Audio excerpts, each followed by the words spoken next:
Hello everybody, मैं doctor Saroj Gupta आज आपको भारत का इतिहास 1000 से 1707 ईस्वी अर्थात फर्स्ट ईयर के द्वितीय प्रश्न पत्र के अध्याय द्वितीय के बारे में अध्ययन कराऊंगी।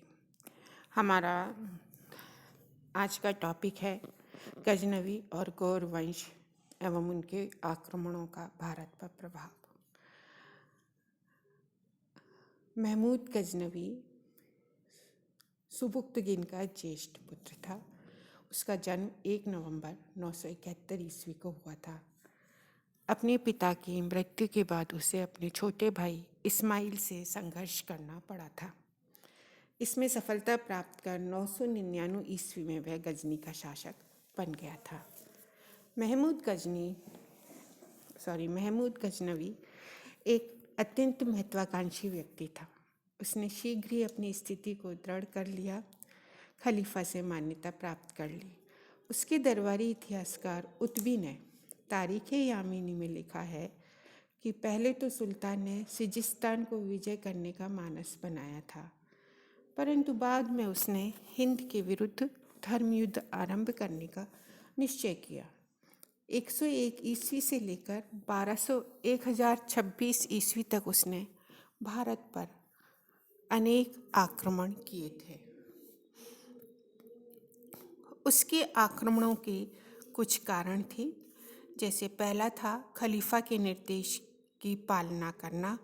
जैसा कि कुछ विद्वानों ने कहा है कि उसने खलीफा को यह वचन दिया था कि वो भारत पर प्रतिवर्ष आक्रमण करेगा। द्वितीय है, उतबी ने इसका कारण इस्लाम का प्रसार बताया है। भारत में वह जहाँ जहाँ भी गया मंदिरों और मूर्तियों को नष्ट भ्रष्ट किया और पराजित हिंदुओं को इस्लाम स्वीकार कराया। तीसरा है उसका धन प्राप्त करने की लालसा। निजामी और हबीब के अनुसार महमूद के आक्रमण उसके धार्मिक उन्माद का परिणाम नहीं थे, अपितु भारत विशेषकर मंदिरों में एकत्रित अपार संपदा ने उसे आकर्षित किया था। भारत से लूटे हुए धन का उपयोग करके वह अपने निर्धन राज्य को संपन्न बना सकता था। उसकी राजधानी गजनी को अलंकृत कर सकता था। उत्तर में होने वाले तुर्क कबीलों के आक्रमणों से अपने राज्य की रक्षा कर सकता था और अपने राज्य का विस्तार भी वह कर सकता था। नेक्स्ट उसके भारत पर आक्रमण का कारण था अपने राज्य की सुरक्षा के लिए भारत की सीमा पर स्थित हिंदू शासक जयपाल और उसके उत्तराधिकारी आनंदपाल को हराकर उनके राज्य को गजनी के राज्य का एक भाग वह बनाना चाहता था। हाथी प्राप्त करना यद्यपि उसका प्रमुख उद्देश्य नहीं था, परंतु इन हाथियों का उपयोग वह मध्य एशिया के अभियानों में करना चाहता था। सैनिक अभियानों में सफलता प्राप्त करने से यश प्राप्त करने की आशा के कारण भी महमूद गजनवी ने भारत पर आक्रमण किया। इस प्रकार हम देखते हैं कि भारत पर आक्रमण करने के उसके कई कारण थे। निजामी कहते हैं कि महमूद का प्रधान लक्ष्य इस्लाम धर्म का प्रचार करना नहीं था, बल्कि भारत की अपार संपदा को लूटना था। यद्यपि महमूद का प्रमुख कार्य धन लूटना था, परंतु उसके द्वारा किए गए धार्मिक असहिष्णुता के कार्य जैसे मंदिरों और मूर्तियों को तोड़ना, बलात् धर्म परिवर्तन कराना यह बताते हैं कि उसने ऐसे कई कार्य मुस्लिम जगत में प्रशंसा प्राप्त करने के लिए किए। 1000 से 1026 तक महमूद ने भारत पर 17 बार आक्रमण किया। 1000 ईस्वी में महमूद ने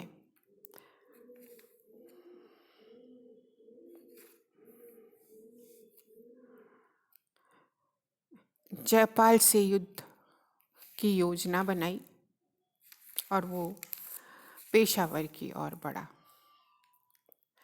उसने 1001 में पेशावर के पास हुए युद्ध में 15,000 से अधिक भारतीय सैनिकों को मारा और वहां के शासक जयपाल को बंदी बना लिया। उसने जयपाल से 2.5 लाख दीनार वसूल किए, परंतु जयपाल इस अपमान को बर्दाश्त नहीं कर पाया और चिता में भस्म होकर उसने अपनी जान दे दी। 1001 ईस्वी में उसने उत्तर भारत की सीमा पर स्थित नगरों और दुर्गों को जीतकर अपने साम्राज्य में मिला लिया। 1003 में उसने भैरा के किले पर घेरा डाला। भैरा के राजा ने पराजय होने पर आत्महत्या कर ली। मुल्तान पर उसने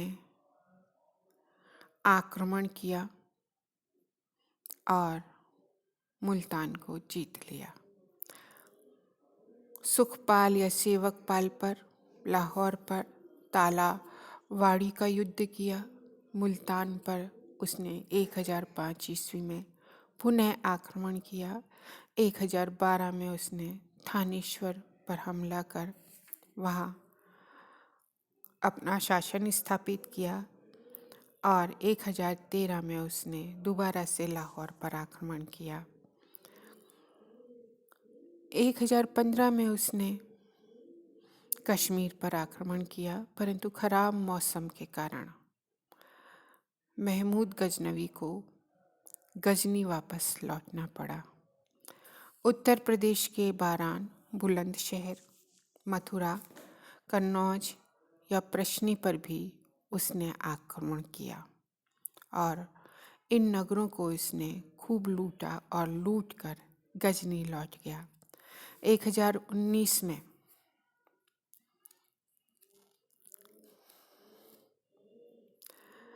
वह कालिंजर पहुंचा और कालिंजर को लूट मार करके गजनी लौट गया। पंजाब में 1021 में उसने घेरा डाला, परंतु असफल रहा। पंजाब में उसने अपना प्रांतपति बाद में नियुक्त कर दिया और भिन्न भिन्न स्थानों पर सेना रख दी। पंजाब को परास्त करने के बाद कालिंजर और ग्वालियर पर भी उसने पुनः 1022 में आक्रमण किया। दोनों नगरों के शासकों ने उसकी अधीनता स्वीकार कर उसे धन और हाथी दे दिए। उसका जो सबसे महत्वपूर्ण आक्रमण था वो था 1025 में सोमनाथ के मंदिर पर आक्रमण। इस मंदिर में उस समय अपार धन संपत्ति थी,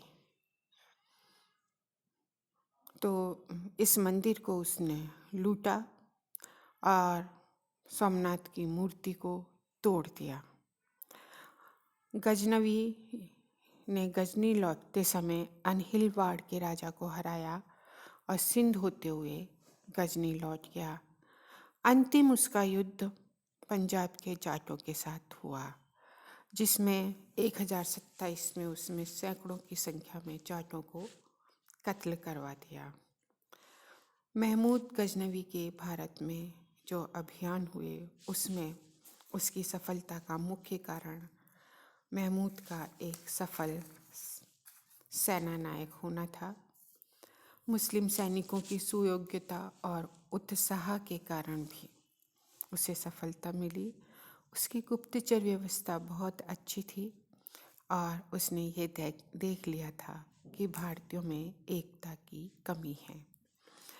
महमूद के आक्रमणों का भारतीय इतिहास पर काफ़ी प्रभाव पड़ा। पंजाब पर स्थायी अधिकार होने से तुर्कों की भारतीय विजय सुलभ हो गई। पंजाब और मुल्तान गजनवी शासक के अधीन हो गए। भारत पर आक्रमण करने का एक नया मार्ग खुल गया। राजनीतिक दुर्बलता का पता चल गया कि भारत की अजेयता के बारे में उनकी धारणा भी समाप्त हो गई। इससे भारतीय सैन्य शक्ति को भी हानि पहुंची थी। क्योंकि काफ़ी संख्या में भारतीय सैनिक मारे गए थे। महमूद द्वारा मंदिरों सामाजिक प्रभाव में हम देखते हैं महमूद द्वारा मंदिरों और मूर्तियों को नष्ट करना, सैकड़ों हिंदुओं को दास बनाने से दोनों धर्मावलंबियों में विद्वेष का बीजारोपण हुआ। भारत से धन का बहिर्गमन हुआ। विपुल धनराशि महमूद अपने देश ले गया और इस्लाम का भारत में प्रवेश हुआ। मंदिरों और मूर्तियों को नष्ट करके महमूद ने भारतीय शिल्प और वास्तुकला को काफ़ी हानि पहुंचाई थी। महमूद गजनवी भारत में मुस्लिम साम्राज्य की स्थापना नहीं करना चाहता था।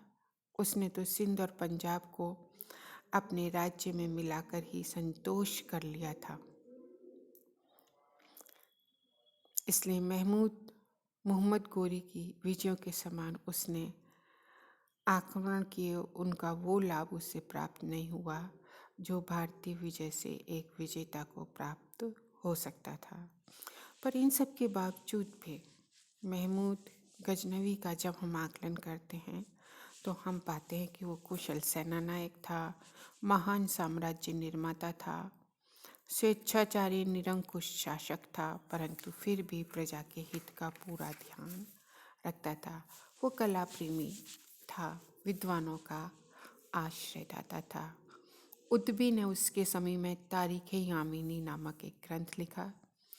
अल-बरूनी नामक व्यक्ति महमूद के साथ ही भारत आया था और उसने तारीख़-ए-हिंद तहक़ीक़-ए-हिंद नामक पुस्तक की रचना की।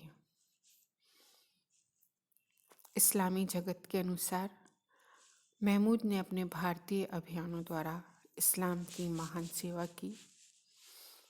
उसके अनुसार कोई भी सच्चा मुसलमान महमूद द्वारा किसके द्वारा हबीब लिखते हैं कि कोई भी सच्चा मुसलमान महमूद द्वारा जानबूझकर किए गए मंदिरों के विध्वंस को उचित नहीं ठहराएगा, क्योंकि इस्लाम इस बात की अनुमति नहीं देता है। इस संबंध में आशीर्वाद लाल श्रीवास्तव ने लिखा है कि यह सर्वविदित है कि उसके समय के तथा उसकी मृत्यु के बाद के कई सदियों के विद्वान यह मानते हैं कि महमूद गजनवी ने इस्लाम के सिद्धांतों की अवहेलना नहीं की, बल्कि भारत में अपने कार्यों से इस्लाम धर्म को प्रशंसा दिलाई। अतः हम भारत में इसकी धर्मांधता को इसी रूप में लेते हैं। Thank you very much.